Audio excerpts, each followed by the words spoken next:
मधुबन के बाबा,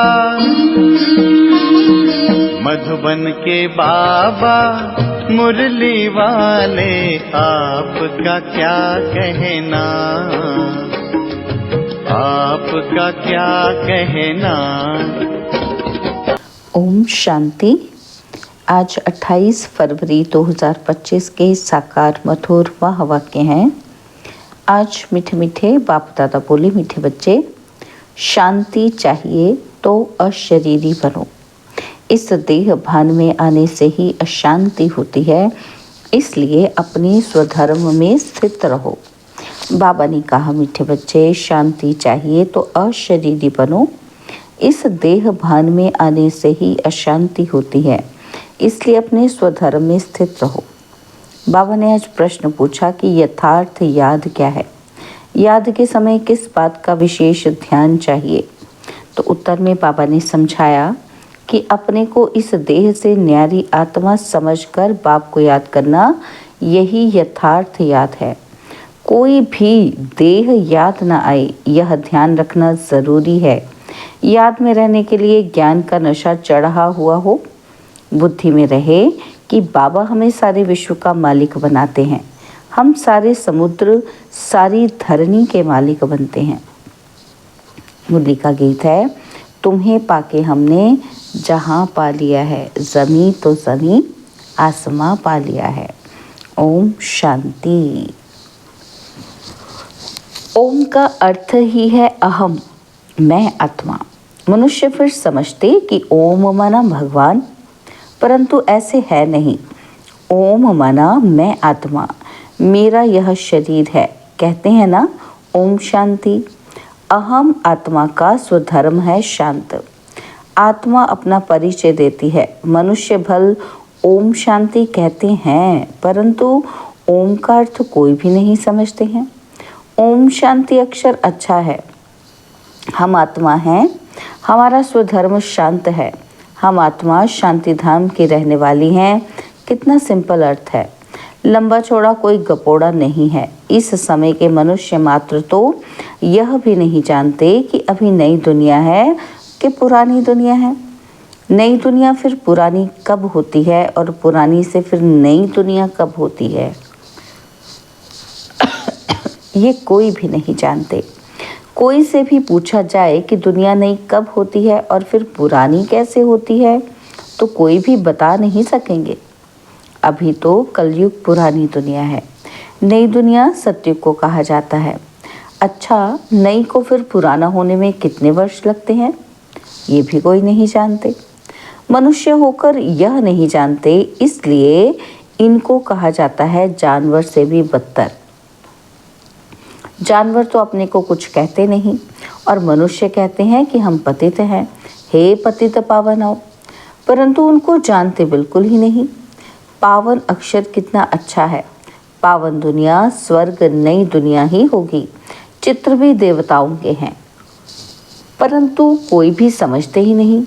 यह लक्ष्मी नारायण नई पावन दुनिया के मालिक हैं। ये सब बातें बेहद का बाप ही बैठ बच्चों को समझाते हैं। नई दुनिया स्वर्ग को कहा जाता है। देवताओं को कहेंगे स्वर्गवासी। अभी तो है पुरानी दुनिया नरक, यहाँ मनुष्य है नरकवासी। कोई मरता है तो भी कहते हैं स्वर्गवासी हुआ, तो गोया यहाँ नरकवासी है ना, हिसाब से कह भी देंगे बरोबर यह नरक ठहरा, परंतु बोलो तुम नरकवासी हो तो बिगड़ पड़ेंगे। पाप समझाते हैं, देखने में तो भल मनुष्य हैं, सूरत मनुष्य की है, परंतु सीरत बंदर जैसी है। यह भी गाया हुआ है ना, खुद भी मंदिरों में जाकर देवताओं के आगे गाते हैं, आप सर्वगुण संपन्न अपने लिए क्या कहेंगे, हम पापी नीच हैं, परंतु सीधा कहो कि तुम विकारी हो तो बिगड़ पड़ेंगे। इसलिए बाप सिर्फ बच्चों से ही बात करते हैं, समझाते हैं, बाहर वालों से बात नहीं करते, क्योंकि कलयुगी मनुष्य है नरकवासी। अभी तुम हो संगम युगवासी, तुम पवित्र बन रहे हो। जानते हो, हम ब्राह्मणों को शिव बाबा पढ़ाते हैं, वह पतित पावन है। हम सभी आत्माओं को ले जाने के लिए बाप आए हैं। कितनी सिंपल बातें हैं। बाप कहते हैं, बच्चे तुम आत्माएं शांति धाम से आती हो पाठ बजाने। इस दुख धाम में सभी दुखी हैं, इसलिए कहते हैं मन को शांति कैसे हो। ऐसे नहीं कहते कि आत्मा को शांति कैसे हो। अरे तुम कहते हो ना ओम शांति, मेरा स्वधर्म है शांति, फिर शांति मांगते क्यों हो। अपने को आत्मा भूल देह अभिमान में आ जाते हो। आत्माएं तो शांति धाम की रहने वाली हैं, यहाँ फिर शांति कहाँ से मिलेगी। अशरीरी होने से ही शांति होगी। शरीर के साथ आत्मा है तो उनको बोलना चलना तो ज़रूर पड़ता है। हम आत्मा शांति धाम से यहाँ पाठ बजाने आए हैं। यह भी कोई नहीं समझते कि रावण ही हमारा दुश्मन है। कब से ये रावण दुश्मन बना है ये भी कोई नहीं जानते। बड़े बड़े विद्वान पंडित आदि एक भी नहीं जानते कि रावण है कौन, जिसका हम एफिजी बनाकर जलाते हैं। जन्म जन्मांतर जलाते आए हैं, कुछ भी पता नहीं। कोई से भी पूछो कि रावण कौन है, कह देंगे ये सब तो कल्पना है, जानते ही नहीं तो और क्या रिस्पॉन्ड देंगे। शास्त्रों में भी है ना कि हे राम जी संसार बना ही नहीं है, तो ये सब कल्पना है, ऐसे बहुत कहते हैं। अब कल्पना का अर्थ क्या है। कहते हैं यह संकल्पों की दुनिया है, जो जैसा संकल्प करता है वह हो जाता है, अर्थ नहीं समझते। बाप बच्चों को बैठ समझाते हैं, कोई तो अच्छी रीति समझ जाते हैं और कोई समझते ही नहीं है। जो अच्छी रीति समझते हैं उनके सगे कहेंगे और जो नहीं समझते वह लगे अर्थात सौतेले हुए। अब सौतेले वारिस थोड़े बनेंगे। बाबा के पास मातेले भी हैं सौतेले भी हैं। मातेले बच्चे तो बाप की श्रीमत पर पूरा चलते हैं और सौतेले नहीं चलेंगे। बाप कह देते हैं ये मेरी मत पर नहीं चलते हैं, रावण की मत पर है। राम और रावण दो अक्षर हैं, राम राज्य और रावण राज्य अभी है संगम। बाप समझाते हैं कि यह सब ब्रह्मा कुमार कुमारियां शिव बाबा से वर्षा ले रहे हैं, तुम लेंगे, श्रीमत पर चलेंगे। तो कहते हैं कौन सी मत। बाप श्रीमत देते हैं कि पवित्र बनो। कहते हैं हम पवित्र रहें, फिर पति ना माने तो मैं किसकी मानूं। वह तो हमारा पति परमेश्वर है, क्योंकि भारत में ये सिखलाया जाता है कि पति तुम्हारा गुरु ईश्वर आदि सब कुछ है। परंतु ऐसा कोई समझते नहीं है। उस समय हाँ कर देते हैं, मानते कुछ भी नहीं है, फिर भी गुरुओं के पास मंदिरों में जाते रहते हैं। पति कहते हैं तुम बाहर मत जाओ, हम राम की मूर्ति तुमको घर में रख कर देते हैं, फिर तुम अयोध्या आदि में क्यों भटकती हो। तो मानती ही नहीं। यह है भक्ति मार्ग के धक्के, वह ज़रूर खाएंगे, कभी मानेंगे ही नहीं। समझते हैं वह तो उनका मंदिर है। अरे तुमको याद राम को करना है कि मंदिर को, परंतु समझते ही नहीं। तो बाप समझाते हैं कि भक्ति मार्ग में कहते भी हो कि हे भगवान आकर हमारी सदगति करो, क्योंकि वह एक ही सर्व का सदगति दाता है। अच्छा वह कब आते हैं ये भी कोई नहीं जानते। बाप समझाते हैं रावण ही तुम्हारा दुश्मन है। रावण का तो वंडर है, जो जलाते ही आते हैं लेकिन मरता ही नहीं है। रावण क्या चीज़ है ये भी कोई नहीं जानते। अभी तुम बच्चे जानते हो क्या कि हमको बेहद के पाप से वर्षा मिलता है। शिव जयंती भी मनाते हैं, परंतु शिव को कोई जानते ही नहीं। गवर्नमेंट को भी तुम समझाते हो, शिव तो भगवान है, वही कल्प कल्प आकर भारत को नरकवासी से स्वर्गवासी, बैगर से प्रिंस बनाते हैं, पतित को पावन बनाते हैं, वही सर्व के सदगति दाता हैं। इस समय सभी मनुष्य मात्र यहाँ हैं। क्राइस्ट की आत्मा भी कोई न कोई जन्म में यहाँ है, वापस कोई भी जा नहीं सकते। इन सब की सदगति करने वाला एक ही बड़ा बाप है, वह आते भी भारत में है। वास्तव में भक्ति भी उनकी करनी चाहिए जो सदगति देते हैं। वह निराकार बाप यहाँ तो है नहीं, उनको हमेशा ऊपर समझकर याद करते हैं। कृष्ण को ऊपर नहीं समझेंगे और सभी को यहाँ नीचे याद करेंगे, कृष्ण को भी यहाँ याद करेंगे। तुम बच्चों की है यथार्थ याद, तुम अपने इस देह से न्यारा आत्मा समझकर बाप को याद करते हो। बाप कहते हैं तुमको कोई भी देह याद नहीं आनी चाहिए, यह ध्यान ज़रूरी है। तुम अपने को आत्मा समझ बाप को याद करो। बाबा हमको सारे विश्व का मालिक बनाते हैं।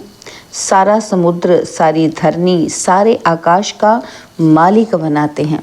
अभी तो कितने टुकड़े टुकड़े हैं, एक दो की हद में आने ही नहीं देते। वहाँ ये बातें होती नहीं। भगवान तो एक बाप ही है। ऐसे नहीं कि सभी बाप ही बाप हैं। कहते भी हैं हिंदू चीनी भाई भाई, हिंदू मुस्लिम भाई भाई, परंतु अर्थ नहीं समझते हैं। ऐसे कभी नहीं कहेंगे हिंदू मुस्लिम भाई बहन, नहीं। आत्माएं आपस में सब भाई भाई हैं, परंतु इस बात को नहीं जानते हैं। शास्त्र आदि सुनते सत्य सत्य करते रहते हैं, अर्थ कुछ नहीं समझते। वास्तव में है असत्य, झूठ। सचखंड में सच ही सच बोलते हैं और यहाँ झूठ ही झूठ है। कोई को बोलो कि तुमने झूठ बोला तो बिगड़ पड़ेंगे। तुम सच बताते हो तो भी कोई तो गाली देने लग पड़ेंगे। अब बाप को तो तुम ब्राह्मण ही जानते हो। तुम बच्चे अभी दैवी गुण धारण करते हो। तुम जानते हो कि अभी 5 तत्व भी तमो प्रधान हैं।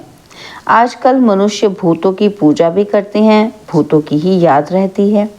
बाप कहते हैं अपने को आत्मा समझ मामेकम याद करो, भूतों को मत याद करो। ग्रस्त व्यवहार में रहते हुए बुद्धि का योग बाप के साथ लगाओ। अब देही अभिमानी बनना है। जितना बाप को याद करेंगे तो विकर्म विनाश होंगे। ज्ञान का तीसरा नेत्र तुमको मिलता है। अभी तुमको विकर्माजीत बनना है। वह है विकर्माजीत संवत और यह है विकर्मी संवत। तुम योग बल से विकर्मों पर जीत पाते हो। भारत का योग तो मशहूर है, मनुष्य जानते नहीं हैं। सन्यासी लोग बाहर में जाकर कहते हैं कि हम भारत का योग सिखलाने आए हैं। उनको तो पता ही नहीं यह तो हठ योगी हैं, वह राजयोग सिखला न सके। तुम राज ऋषि हो, वह है हद के सन्यासी। तुम हो बेहद के सन्यासी। रात दिन का फर्क है। तुम ब्राह्मणों के सिवाय और कोई भी राजयोग सिखला ना सके। यह है नई बातें, यहाँ कोई समझ ना सके, इसलिए नए को कभी अलाउ ही नहीं किया जाता। यह इंद्र सभा है ना, इस समय है सब पत्थर बुद्धि। सतयुग में तुम बनते हो पारस बुद्धि। अभी है संगम। पत्थर से पारस सिवाय बाप के कोई बना ना सके। तुम यहाँ आए हो पारस बुद्धि बनने के लिए। बरोबर भारत सोने की चिड़िया था ना, तो यह लक्ष्मी नारायण विश्व के मालिक थे ना। यह कभी राज्य करते थे, यह भी किसी को पता थोड़ी ही है। आज से 5000 वर्ष पहले इन्हों का राज्य था। फिर ये कहाँ गए तुम बता सकते हो? 84 जन्म भोगे। अभी तमो प्रधान है, फिर बाप द्वारा सतो प्रधान बन रहे हैं। तत्वम, यह नॉलेज सिवाय बाप के साधु संत आदि कोई भी दे न सके। वह है भक्ति मार्ग और यह है ज्ञान मार्ग। तुम बच्चों के पास जो अच्छे अच्छे गीत हैं उन्हें सुनो तो तुम्हारे रोमांच खड़े हो जाएंगे। खुशी का पारा एकदम चढ़ जाएगा और फिर वह नशा स्थायी भी रहना चाहिए। यह है ज्ञान अमृत। वह शराब पीते हैं तो नशा चढ़ जाता है, यहाँ यह तो है ज्ञान अमृत। तुम्हारा नशा उतरना नहीं चाहिए, सदैव चढ़ा रहना चाहिए। तुम इन लक्ष्मी नारायण को देख कितने खुश होते हो। जानते हो हम श्रीमत से फिर श्रेष्ठाचार्य बन रहे हैं। यहाँ देखते हुए भी बुद्धि योग बाप और वर्षे में लगा रहे।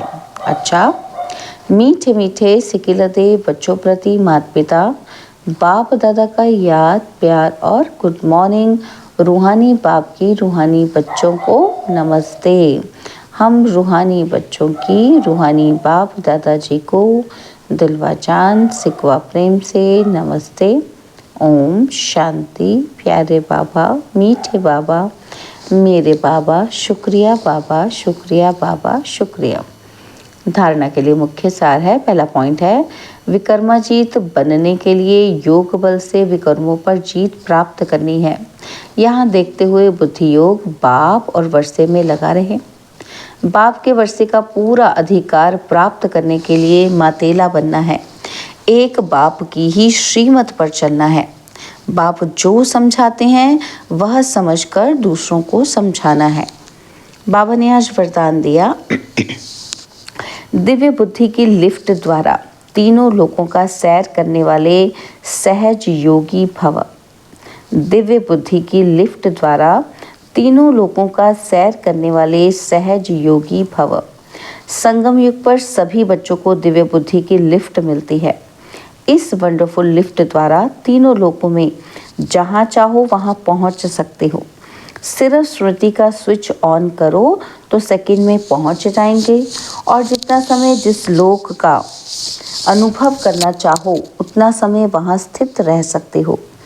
इस लिफ्ट को यूज़ करने के लिए अमृत वेले केयरफुल वन स्मृति के स्विच को यथार्थ रीति से सेट करो। अथॉरिटी होकर इस लिफ्ट को कार्य में लगाओ तो सहज योगी बन जाएंगे। मेहनत समाप्त हो जाएगी। स्लोगन, मन को सदा मौज में रखना यही जीवन जीने का कला है। मन को सदा मौज में रखना यही जीवन जीने का कला है। बाबा के अव्यक्त इशारे किसके लिए? एकांत प्रिय बनो, एकता और एकाग्रता को अपनाओ। तो बाबा कहते एकांतवासी का डबल अर्थ है, सिर्फ बाहर की एकांत नहीं लेकिन एक के अंत में खो जाना, वो एकांत। नहीं तो सिर्फ बाहर की एकांत होगी तो बोर हो जाएंगे, कहेंगे पता नहीं दिन कैसे बीतेगा। लेकिन एक बाप के अंत में खो जाओ, जैसे सागर के तले में चले जाते हैं तो कितना खजाना मिलता है, ऐसे एक के अंत में चले जाओ, अर्थात बाप से जो प्राप्तियां हुई हैं उसमें खो जाओ। ओम शांति।